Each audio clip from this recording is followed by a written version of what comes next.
ჩვენ მადლობა ღმერთს უფალს დავდივართ ტაძარში დღესასწაულებზე კვირაობით ვიღებთ წმინდა ზიარებას და როგორი განწყობა უნდა ქონდეს ადამიანს ეკლესიაში მოსვლის დროს.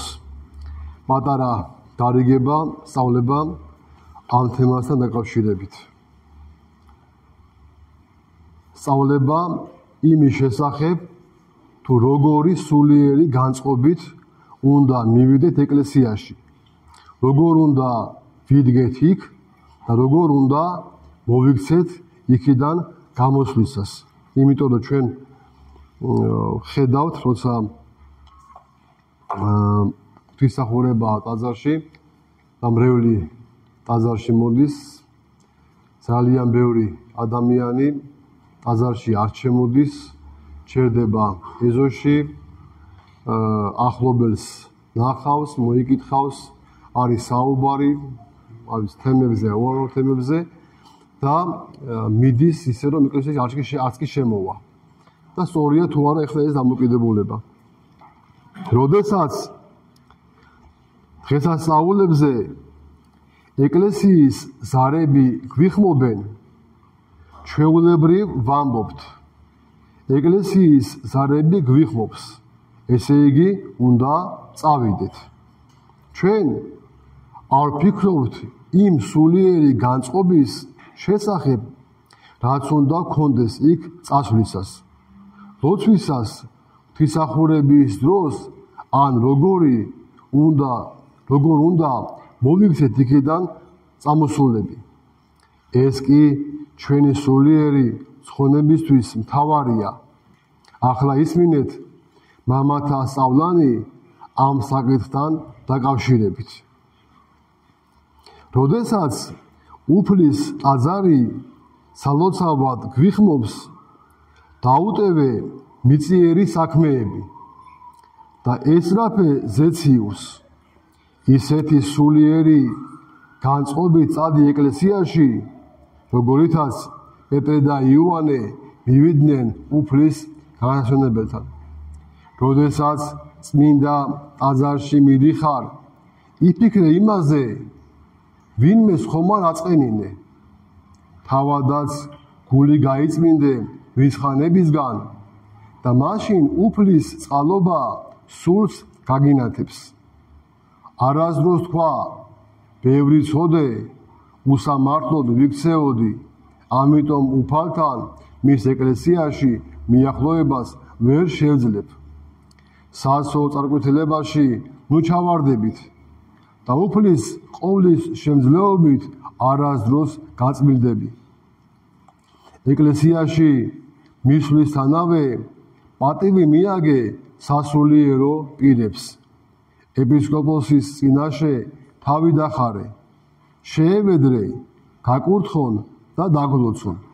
გულითა და გონებით მიახლე უფალს. უფლის შიში და კრძალვა მუდამ გულით ატარე. მორჩილად იდექი ღვთისმსახურების დროს.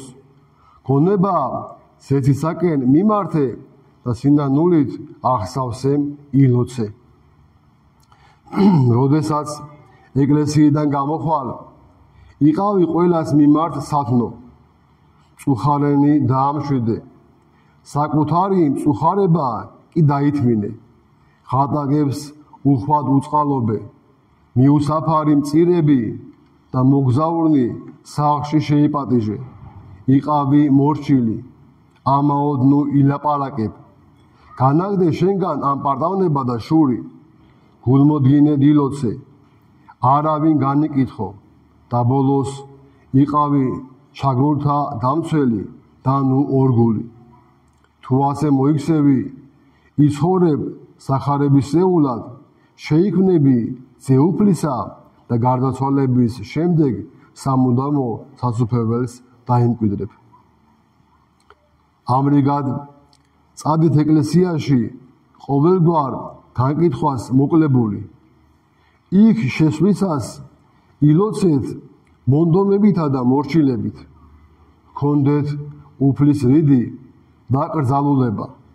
ხოლო როდესაც წამოხვათ ეკლესიიდან საკუთარი თავი კეთილი საქმეებით შეიმკეთ, გაფრთხილებთ არასდროს გაატაროთ უქმად დრო და არ დაკარგოთ ლოცვის მადლი. მიდით ეკლესიაში, რაც შეიძლება ხშირად ილოცეთ სულის დასამშვიდებლად, მოусმინეთ საღვთო წერილს და საუკუნო ცხონდებით ამინ. პატარა დარიგება, ძალიან მოკლედ, გადმოცემული სრულად, თუ ჩვენი ტაძარში მისვლა როგორი უნდა იყოს. ვისთან მივდივართ და ვის წინაშე ლოცულობთ. ძალიან ხშირად ჩვენ ეს გვავიწყდება ხოლმე. და აქ შემოსულებს ჩვენ შემოგვაქვს აქ მიწიერი ყოფილი საქმეები. რაც, რა თქმა უნდა, არასწორია და მიუღებელია. ამიტომ თუ ჩვენ ეკლესიაში ამ განწყობით მოვართ, აქ აღარც ვილაპარაკებთ, აღარც ვიხმაურებთ, არც შენიშვნას მოგცემენ.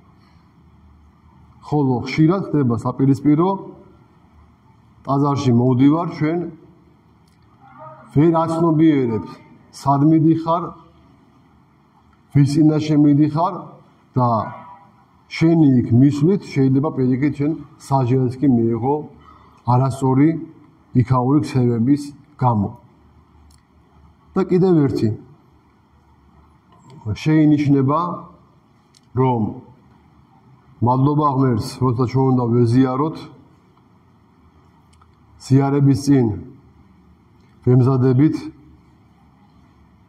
როგორც შეგვიძლია, ისე მაინც აღსარებას ვამბობთ, წინა დღეს ლოცულობთ, ზიარების წინა ლოცვებს, შემდგომში მოვდივართ უზმოზე, ტაძარში, ზეთს ვიცხებთ, ვესწრებით მსახურებას, ვიღებთ ზიარებას, ეს კარგია რომ ესე ემზადები, მაგრამ რომ გავდივართ,